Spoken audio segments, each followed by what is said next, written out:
I wanted to share with you a trick that I learned to get the benefits that come from bone broth, but in a simple way. I used to make the bone broth and it would take about 2 days. It would smell up the house, and everyone in the household was not very happy about making the bone broth. It tastes great and it has many health benefits. My skin usually has improvements and I feel a lot more energetic. And so I know the benefits of it. It's also, bone marrow is a delicacy in New York. So a lot of times they'll have the bone marrow as a paste, and they'll have it where it's spread on butter and have some other seasonings and some other vegetables on the side. And it's pretty expensive. It's a pretty expensive meal to have that. So you can save money and also have it ongoing for just your daily health benefits by making the bone marrow type of paste. It tends to be more like butter the way I do it, and it only takes maybe 30 minutes to an hour depending on how long it takes to bake. So I'm going to share with you what I do so that you can have the benefits as well. First of all, I get the bones. You can find them in a lot of different places. I find them at Whole Foods. They're easy. They're just in the frozen section. And if you need to, you can ask the people there at Whole Foods and ask them where they have it. So this comes in a bag or in just some packaging that they have the bones there, and it's usually frozen. So I will usually just rinse it off first, because they usually cut it in half. They saw it and don't rinse it or anything. So there's some residue of just that taking place with the saw. So rinse it off, make sure it's nice and fresh, and then put it on a pan like I have here. Put a piece of parchment paper down so that it's just easier to clean up at the end. It's kind of oily at the bottom at the end, and you'll want to take the parchment paper and put that in for saving that as well, because it's all very good things to save. So what I do is I put some seasonings on it. You probably could just leave it and bake it with just plain bones, but I like to just add a little bit more flavor. And I tend to have it pretty simple, just so that it goes along with different foods. And then I season the other foods as I go along. So I like to add garlic, and let's say we'll do 6 cloves of garlic, 6 cloves of fresh garlic. You'll want to have a mincer. It makes it a lot easier. And sea salt, that gives a lot of minerals, and then also pepper. So these are the 2 things that I just add to make it a real simple seasoning. You could add oregano, like ground oregano, or some other seasonings to make it to your liking.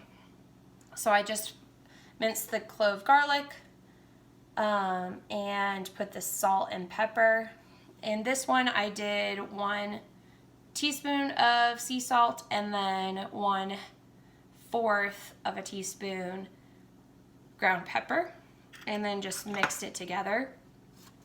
Then I'll take that paste that I made and spread that on the bone marrow bones.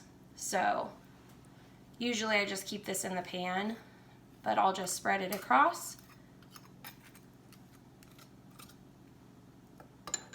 Make sure it's all well and coated. Sometimes I'll even mince the garlic right on the bones and then just sprinkle the sea salt and ground pepper. You just want to give the bones a little bit of flavoring so that you just have a little bit more than just the bone marrow.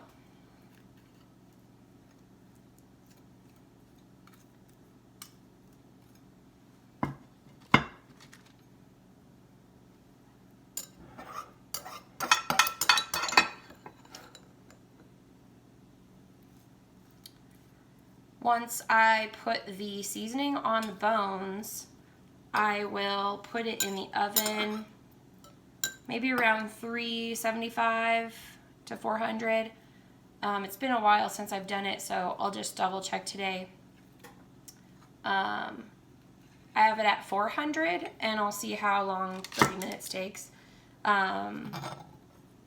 What you want to get it to is you want the bones to be fully cooked and be golden brown. So just making sure that there's no blood in that it's all fully cooked. And then once it's cooked, take it out of the oven, let it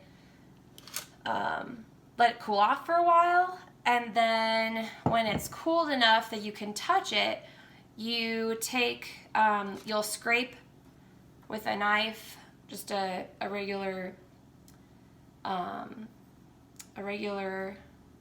dinner knife. It will be easy enough to just scrape it out, and you can scrape it out into a sieve or some kind of a filter and press down on the marrow so that you're getting the liquid only and not the extra pieces of the marrow. That will make it just the liquid in a jar. I usually put it in